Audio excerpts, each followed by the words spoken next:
От приблизително година се опитвам да се развивам в рекламния бизнес. Преди това съм се занимавал с сайтове, малко с пиар. Горе-долу това.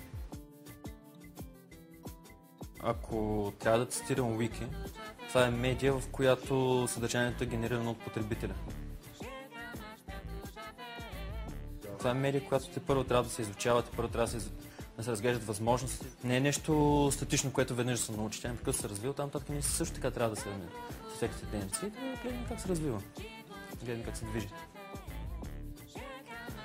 Дали е мода? За момента мисля, че е мода и хората гледат на това като мода, обаче мисля, че постепенно ще се превърне в константа в комуникацията. Това е идеален начин за обратна връзка.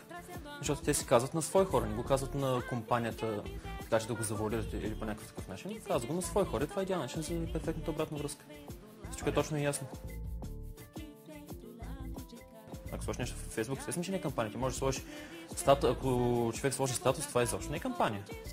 Оттам това трябва много ясно да се комуникира и да се разширява и така нататък, евентуално да влиза в други медии, да бъде ясно сочено към хората, защото ако просто бъде сложено в Facebook, това изобщо не означава, че достига до хората, които трябва да достигне.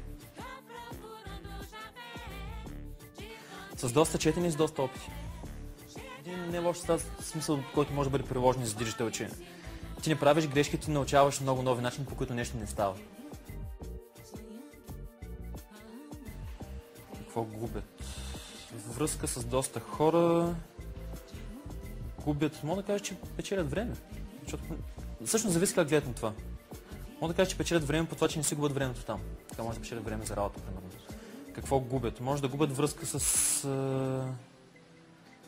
реалния свят до някъде. Защото доста неща вече се случват онлайн. Тоест доста реални неща се случват онлайн. Тук сме да кажа, че се зависи от човека. Мисля, всяко нещо сякаш по-скоро зависи. Ако човек тръгна да затъпява, това може и начин да затъпява. Ако човек тръгна да се развива, това ще е начин да се развива. Това е.